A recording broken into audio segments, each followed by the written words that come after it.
Goeiedag lieve mensen, mijn naam is Theo Sponsley. Ik ben 62 jaar. Ik ben getrouwd met mijn man Raymond. We hebben een relatie bijna 29 jaar op de teller staan. Van origine ben ik een Zeeuw, groot geworden in Zeeuw-Vlaanderen. Daar heb ik de eerste 19 jaar gewoond. En net voor mijn 20e ben ik naar Heerlen komen wonen en werken, omdat ik de opleiding wilde doen in Welterhof als psychiatrisch verpleegkundige. En dat was ook de periode van mijn coming out. Dus Heerlen is voor mij een heel dierbare stad, gelinkt aan mijn eigen privéontwikkeling en uit de kast komen. En nu, zoveel jaar verder, 42 jaar verder, zie ik dat het voor jongeren nog altijd moeilijk is om uit de kast te komen. Geïsoleerd, eenzaam. We hebben ook jonge schrijvers daarvan gezien, landelijk, als Splinter Chabot, dat hij, ondanks uit een liberaal milieu komend, heel erg geworsteld heeft om uit de kast te komen, suïcidale gedachten. Dat is heel beklemmend om te lezen, omdat het nog steeds zo actueel is. Ik sta op de lijst voor GroenLinks, nummer 2, voor de gemeenteraadsverkiezingen die eraan komen. En ik ben blij met de woorden van de voorzitter bij de introductie, dat het plan ook is om het COC terug binnen de stadsgrenzen te halen, waar die ooit vertrokken is. Ik denk dat dat een heel belangrijke ontwikkeling is, wat ook eerder door de wethouder van Zutphen bevestigd is bij de Pride Limburg hier in Heerlen, om het COC terug te halen. In de enorme diversiteit waar onze regenbooggemeenschap voor staat, is het nodig dat er herkenning is in de stad, dat mensen educatie kunnen komen halen, maar ook ontmoetingen voor waar ze het nodig hebben. We staan soms niet op goede lijsten als in de Tweede Kamer vragen gesteld worden over het pestgedrag van transgenders in Heerlen. Dat willen we eigenlijk niet willen hebben. En ik heb er heel veel vragen over, ook naar het COC toe. Ik ben verheugd dat hier zoveel leden zijn, maar waar zijn we dan en waar ontmoeten we elkaar dan? Dus dat COC terug in de stad, dat is gewoon keihard nodig. Ook om te weten waar behoeften liggen van die leden, waar ze elkaar kunnen ontmoeten. Ik zou nu niet weten of er transgenders zijn in de stad die aan het worstelen zijn en of die een andere gesprekspartner nodig hebben of hulp. Dus ja, COC, hartelijk welkom.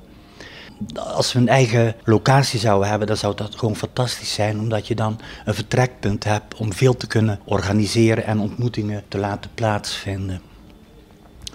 Wat ik verder mijn aandacht zou willen laten hebben, is, we kennen de Roze Loper, dat is eigenlijk het certificaat voor verzorgingshuizen die dat op orde hebben en in hun diversiteit, in hun beleid een heel toegankelijk beleid hebben. In Limburg is het zo dat slechts 4 huizen het predicaat van de Roze Loper hebben, waarvan 1 in Heerlen, Park Imsterrade.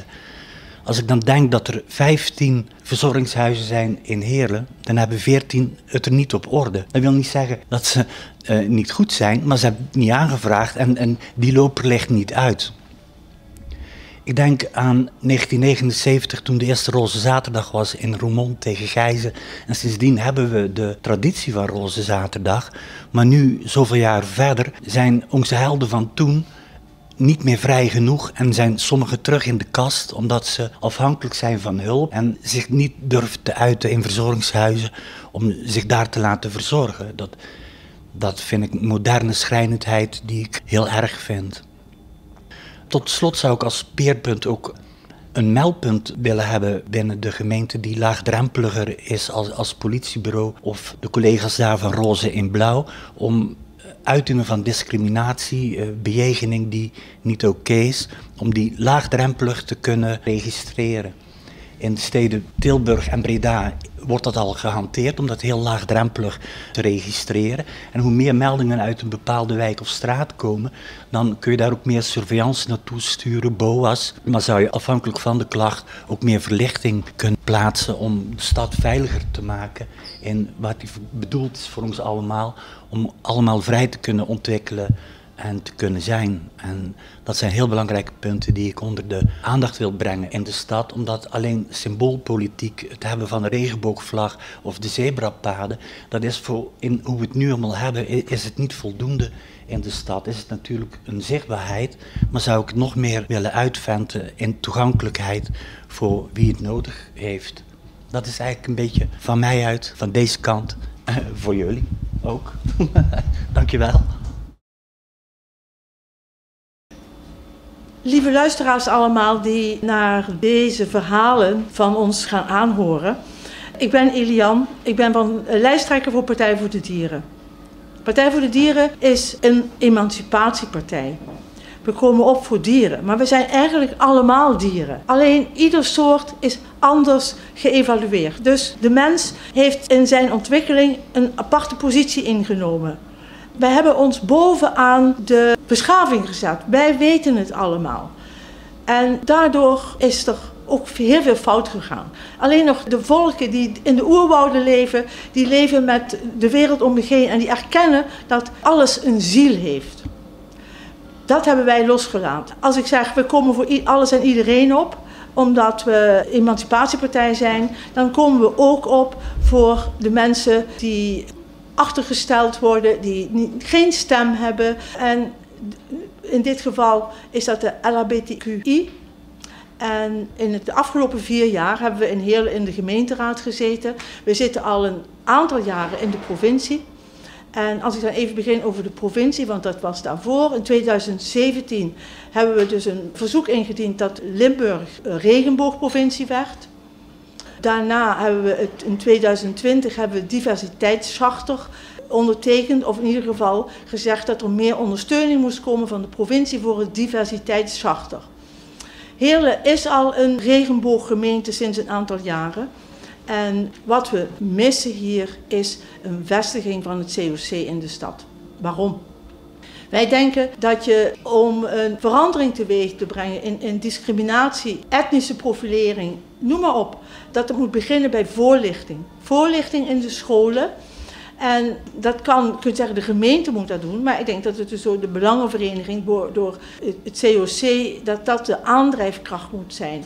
En dat ze in haar beleid wel gesteund moet worden door de gemeente en iedereen die zich daartoe geroepen voelt, aangesproken voelt. Want het is niet alleen iets voor COC, het is iets van een hele gemeenschap die daaraan moet werken. Het kan toch niet zo zijn dat mensen achtergesteld worden omdat ze niet zo zijn als de overgrote meerderheid. En als ik dat even zo mag zeggen. Dus voorlichting vinden wij als partij in het algemeen de basis waar je moet beginnen. In 2018 zijn wij in Heerlen in de raad gekomen met de Partij voor de Dieren en we hadden toen 2 zetels. We hebben van het begin af aan, eigenlijk speelde er iets over een affaire over het transgenderstel in Heerlen, die grote bekendheid hebben gekregen in Nederland wel. En zij werden weggepest bij de Aurora Flat, ze werden geïntimideerd. Ik heb zelf met hen aangifte gedaan bij de politie herhaald. We hebben gesprekken gevoerd met de burgemeester om bescherming te krijgen voor deze mensen. En uiteindelijk zijn ze moeten verhuizen. Daar hebben ze wel rust gekregen, maar als ze in de stad kwamen werden ze nog steeds lastig gevallen. Dus dat geeft aan dat het diep zit en dat er gewerkt moet worden aan gelijkstelling. En dat mensen beseffen dat iedereen een plaats mag hebben in Heerlen. We hebben in 2020 de motie ingediend om Roze Zaterdag naar Heerlen te halen. Met PvdA, D66 en de oudere partij. Er waren 2 partijen die tegenstemden en dat was het CDA en GroenLinks. Maar goed, meerderheid is er gekomen, er is aan gewerkt. Ik weet niet hoe ver het is met het indienen van het bid voor Roze Zaterdag, maar dat moet er gewoon komen. En dat is niet een dag, maar dat is een week dat er aandacht besteed wordt, dat er op scholen gewerkt wordt.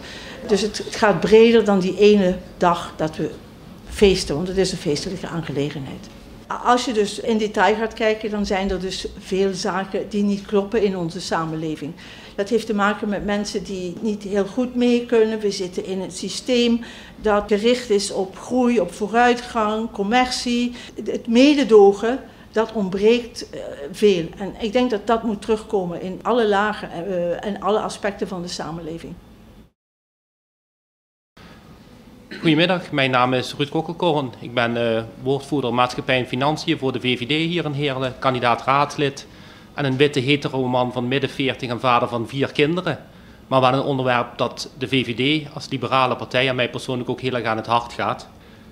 Als liberale partij hebben we denk ik altijd ook landelijk heel veel gedaan voor de emancipatie van de LHTBI'ers. Als we kijken naar een stukje landelijk beleid in de laatste jaren, gelijke kansen en rechten voor iedereen. We hebben bijvoorbeeld mogelijk gemaakt met wetgeving dat scholen leraren niet meer mogen afwijzen op basis van hun geaardheid. Het lesbisch ouderschap is mogelijk gemaakt en het veranderen van het geslacht voor transgenders is makkelijker gemaakt. Nou hoor ik ook vanuit mijn netwerk dat het nog makkelijker zou moeten kunnen, maar daar zijn stappen ondernomen. Zijn we daarmee met de emancipatie door? Nee, nog lang niet. Wat wil de VVD namelijk nog meer? En dan werken we samen met andere liberale en progressieve partijen. Ik noem een Jasper van Dijk van de SP. Ik noem ook D66 waar we een wetvoorstel samen mee hebben liggen. Het verbod van homogenezing samen met D66 wat binnenkort in de Kamer komt. Het is gewoon verschrikkelijk dat dat soort barbaarse praktijken, gewoon geestelijke mishandeling, dat dat nog steeds toegestaan is. Het is gewoon echt hoog tijd dat daar een verbod op komt. Homo's mogen op dit moment niet zomaar bloed doneren. Dat is natuurlijk belachelijk dat je op groep van een seksualiteit mensen uitsluit. Het gaat erom welk gedrag je vertoont, neem je risico's, maar gewoon aan de hand van een groep iemand uitsluiten, dat vind ik totaal onacceptabel. De overheid moet LHBT-instellingen en ook woningstichtingen meer mogelijkheden geven om pesten tegen te gaan. We hebben het hier helaas in Heerlen bij de Aurora-flat gezien, waar transgenders werden gepest. Daar moet geld voor vrijkomen dat daarvoor opgetreden moet worden. Het meer ouderschap is een punt van de VVD, waar we ook het akkoord voor hebben ondertekend waar we voor staan. Dat moet in Nederland mogelijk gemaakt worden. Transitieverlof voor transgenders, dat moet eigenlijk gewoon vanzelfsprekend zijn. En de registratie van de X in het paspoort, dat komt eraan, maar dat is ook vanzelfsprekend dat dat er komt. We hebben ook binnen de VVD een eigen netwerk in de partij, wat ons steunt met dit soort standpunten, wat er zich voor sterk maakt. En we staan dus denk ik in onze optiek voor een heel stuk inclusief beleid. Helaas is dat lang niet altijd zo vanzelfsprekend zoals het zou moeten zijn. Ik ga er ook vaak vanuit, nee, er hoeft geen aparte aandacht voor, want het is toch vanzelfsprekend. Nee, het is niet zo. Een van de eerdere sprekers spreekt aan hoe het voor jongeren nog steeds moeilijk is om uit de kast te komen. En dat doet me gewoon pijn. Daar moet gewoon op scholen aandacht voor zijn. En het COC speelt daar een belangrijke rol in. Maar eigenlijk zou dat niet vanuit het COC moeten komen. Dat moet gewoon vanuit het onderwijs. Dat moet integraal onderdeel zijn. Daar moet niet apart aandacht voor. Dat moet in de genen van mensen zitten.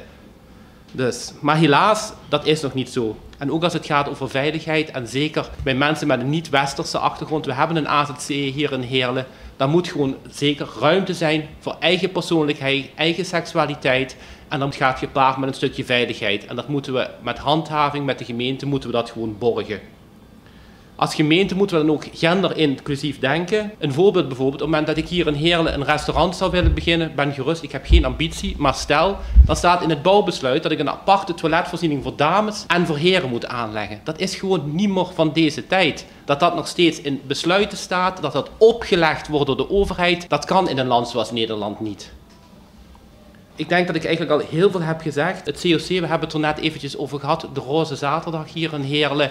We zijn een inclusieve gemeente en het zou ook heel belangrijk zijn dat het COC hier weer terugkomt. Samen met de gemeente, samen met de politiek, samen met het SC optrekt, een plaats creëert voor mensen, ook zeker voor jongeren, dat ze hier met mensen samen kunnen zijn in onze gemeente Heerlen.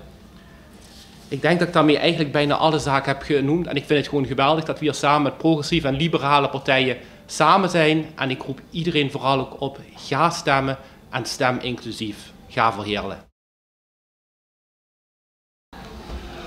Hallo, mijn naam is Maurice Dunk, ik ben 56 jaar. Ik ben geboren, getogen en gerezen in Heerlen. Ik heb 3 kinderen, waarbij mijn oudste zoon homoseksueel is. Dus ik heb iets wat ervaring opgedaan in zeker zijn jeugdjaren wat betreft de kwestie van vandaag. Ik ben sinds kort betrokken bij de Partij van de Arbeid. Ik ben niet politiek georiënteerd geweest tot een half jaar geleden. Toen heb ik me aangemeld bij de PvdA.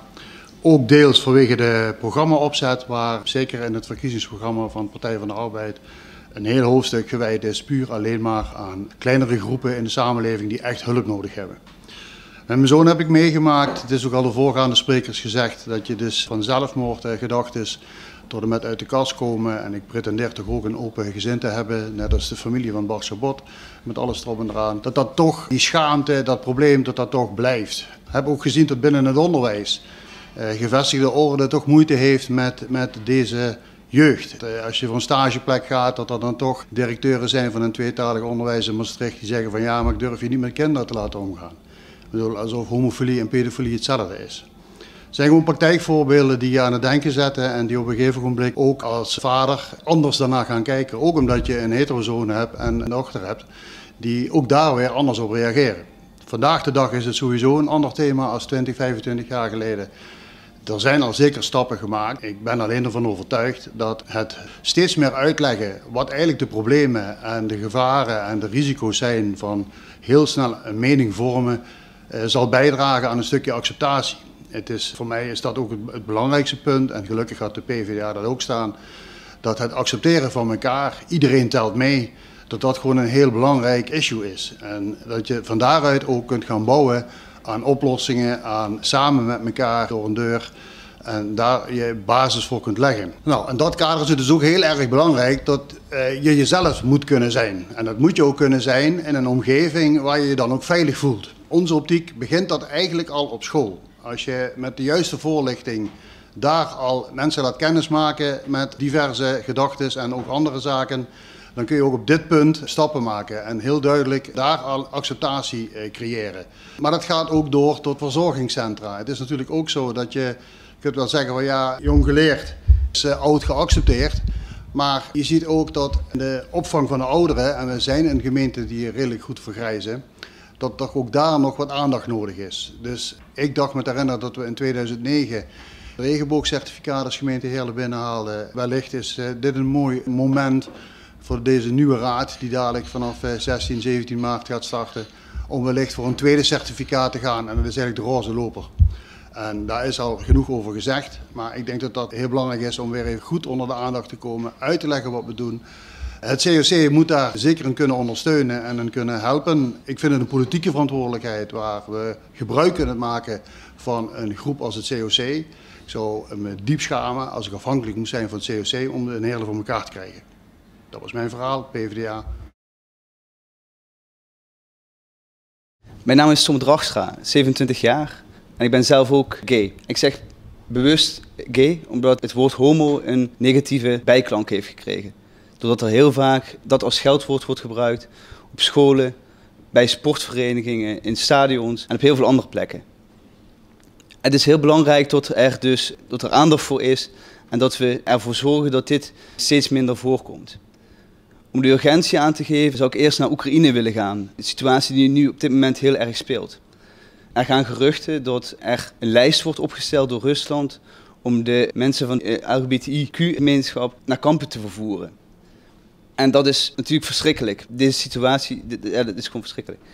Ook de situatie in Nederland. De situatie in Nederland is natuurlijk niet te vergelijken met de situatie zoals die in Rusland is. Maar ook hier in Nederland gaat het niet goed. Nederland staat al jaren niet meer in de top 10 van de Rainbow Europe Map. En staat op de 13e plaats achter landen als België, Malta, Spanje, Portugal. En staat eigenlijk gewoon in de grijze middenmoot. Het regenboog-stembusakkoord is dus heel erg nodig. Heerlen is al meer dan 10 jaar regenboogstad. Er zijn 2 regenboogzebrapaden. Er wordt gesproken om een vestiging van het COC in Heerlen te krijgen. En vorig jaar is er een fantastische Pridewalk geweest.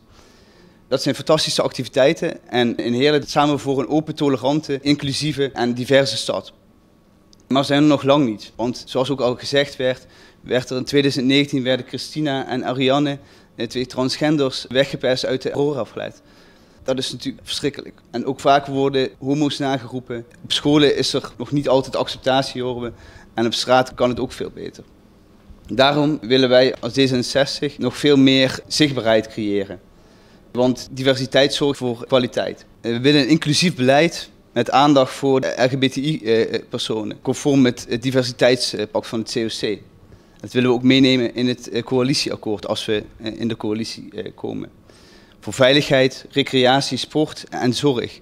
Dat iedereen ongeacht leeftijd mee kan doen en zijn plaats in de maatschappij heeft. Een paar voorbeelden waar wij D66 voor staan. We willen inclusieve toiletten, genderneutraal. We willen een klokkenluidersregeling voor binnen de gemeente als er bepaalde zaken misgaan op dit gebied. Een antidiscriminatiebeleid dat verder gaat. Meer budget beschikbaar stellen voor evenementen van het COC en van andere zaken met LGBTI. We willen meer bewustwordingscampagne aansluiten bij GSA's.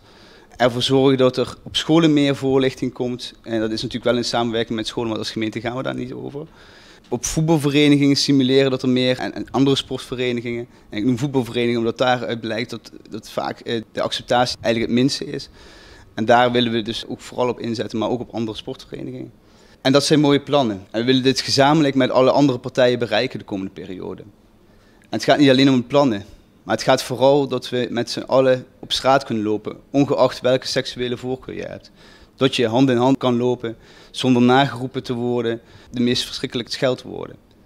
Dat we trots kunnen zijn op onze stad en dat we op een hele fijne manier samen kunnen wonen. Want love is love. Goeiedag, ik ben Peter van Zutphen. Ik ben kandidaat gemeenteraadslid voor de SP in Heerlen. Ik ben ook al heel lang wethouder en als wethouder ook al die tijd verantwoordelijk voor het antidiscriminatiebeleid in de gemeente Heerlen. En in 2008 was de gemeente Heerlen letterlijk koplopergemeente. Als regenbooggemeente was een van de eerste Nederlandse gemeenten die voorop is gelopen bij het antidiscriminatiebeleid. Ook rond seksuele voorkeur, genderdiversiteit enzovoorts. In die tijd zaten mijn kinderen op de basisschool. En toen, en overigens nu nog steeds, was het meest populaire scheldwoord al op de basisschool om elkaar voor homo uit te maken. En dat geeft nog eens aan dat er weliswaar een dun vernislaagje is in Nederlands. En daar moeten we ook blij mee zijn van acceptatie. Maar dat er onderhuids nog heel veel discriminatie en gebrek aan acceptatie is. Heerlen is sedert die tijd koplopergemeente, regenbooggemeente. En ik ben er toch wel trots op dat ik nu hier niet zit als politicus die allerlei dingen belooft. Maar dat ik kan aangeven wat we de afgelopen tijd onder mijn verantwoordelijkheid als wethouder gedaan hebben. Samen met het COC zijn we actief geweest en nog steeds actief op de scholen, bij de sportverenigingen. Heerlen is een van de weinige gemeenten waar ook het roze lopercertificaat al is uitgereikt. We doen ook aan acceptatiebeleid in het asielzoekerscentrum in Heerlen. We hebben vorig jaar de Pride Walk hier in Heerlen georganiseerd, wat een enorm succes was en wat ook door de mensen in de stad toen met heel veel enthousiasme begroet is. We doen ook binnen onze eigen interne organisatie als gemeente Heerlen het nodige aan acceptatiebeleid, omdat je daar natuurlijk ook een behoorlijke verantwoordelijkheid hebt. En voor de komende jaren willen we graag als gemeente, en ik weet niet of ik dan wethouder ben, maar in ieder geval wil de SP dat dan nadrukkelijk bepleiten, samen met het COC, de lokale organisatie van het COC versterken, kijken of er een eigen huisvesting kan komen. En natuurlijk als kers bovenop de slagroomtaart eventueel een roze zaterdag in Heerlen organiseren in 2024 of 2025. En dat zijn daden, dat zijn niet alleen mooie woorden, maar dat zijn daden waar ik als SP'er erg trots op ben. En dat is helaas ook nog wel nodig, want helaas ook in onze gemeente Heerlen is er nog wel het nodige aan de hand rond dit beleid. En ik ben bang dat homo nog steeds een populair scheldwoord is, maar de gemeente Heerlen is onder mijn verantwoordelijkheid in ieder geval altijd een bondgenoot geweest van de mensen die daartegen gevochten hebben. Goedemiddag, mijn naam is Alain Jansen, 38 jaar oud. Ik zit hier namens de jongere partij Heerlen, de nieuwe lokale partij. We doen dit jaar voor de eerste keer mee aan de gemeentelijke verkiezingen met een bondgenootschap van 22 enthousiaste mensen. Bijvoorbeeld onderdeel van ons logo, wat we in alle kleuren van de regenboog op hebben gemaakt, draagt eigenlijk ook wel een beetje uit waar wij als jongere partij voor staan. Wij willen heel graag van Heerlen een inclusieve en progressieve samenleving maken waarin er ruimte is voor jongeren om zichzelf op hun eigen manier te ontwikkelen. Waarin je eigenlijk zonder belemmeringen en zonder vooroordelen jezelf kunt zijn. En dat is nog altijd heel erg moeilijk. Ik zelf ben vader van 2 kinderen, getrouwd, 2 zonen heb ik. En niets liever wil ik en mijn partij dat die jongens hun eigen keuzes kunnen maken en zichzelf kunnen zijn. Het blijkt dat ook in Heerlen dat nog altijd best wel lastig is en dat het geen vanzelfsprekendheid is om jezelf te zijn. Mogelijke oplossingen om dat beter mogelijk te maken in Heerlen is wat ons betreft een nog steviger beleid van een stukje educatie, voorlichting. Dat houdt niet alleen op bij de scholen, dat begint achter de voordeur. We hebben een hele multiculturele samenleving met een behoorlijke diversiteit. Met ook heel veel burgers van een niet-westerse achtergrond of een achtergrond waarin het jezelf zijn of een keuze maken, of je nu homo of hetero of transgender bent of wilt zijn, waarin dat niet vanzelfsprekend is. En achter die voordeur is er nog heel veel werk aan de winkel. Want uiteindelijk leven wij gelukkig in een liberaal land waarin je vrij kunt stemmen, waarin je jezelf mag en moet zijn. En dan is het ook belangrijk dat iedereen die zich binnen onze stad, in Heerlen, vestigt, begrijpt dat die vrijheid ook achter de voordeur aanwezig moet zijn. Dus ons beleid moet er ook op gericht zijn om de ouders mee te nemen in het geven van vrijheden en om hen mee te nemen dat het voor ons ook belangrijk is dat hun kinderen zich de keuzes kunnen maken die hier in Nederland mogelijk zijn. Dat is niet makkelijk. Hè. Ik merk ook als onderdeel van een sportvereniging, de standaard scheldwoorden die worden nog steeds gebruikt. Dat is een hardnekkig probleem. Maar ik zie ook lichtpunten. Ik zie ook jongeren die wel durven om boven het maaiveld uit te steken en die wel hun eigen persoonlijkheid durven uit te dragen. Nou, die initiatieven en die jongeren die willen wij graag ondersteunen. Want dat zijn dingen waar we echt trots op mogen zijn en die we nog meer een podium mogen geven. Vanuit die invalshoek ondersteunen wij natuurlijk als Jongerenpartij het Regenboogakkoord van harte. Vind ik het deels wel jammer dat je als COC überhaupt nodig bent in Heerlen. Maar het blijkt dat jullie nog steeds nodig zijn om jongeren en maar ook volwassenen van de LHBTIQ-gemeenschap een plek te geven. En dat ondersteunen we van harte. Voor wat ons betreft hebben jullie niet alleen hier in het centrum in het plek, maar ook in Hoensbroek, in Heerlenheide, op de Molenberg, binnen het AZC en overal mag het COC zich best wel laten gelden. En die initiatieven die ondersteunen we van harte. Zeker ook een mooi initiatief van meneer Van Zutphen om die Roze Zaterdag te ondersteunen. Ik denk dat we daar voor de jongeren in Heerlen ook echt een heel mooi evenement van kunnen maken. En dat is een mooie weg om straks Heerlen ook op de kaart te zetten als een van de meest inclusieve gemeentes van Limburg. Dankjewel.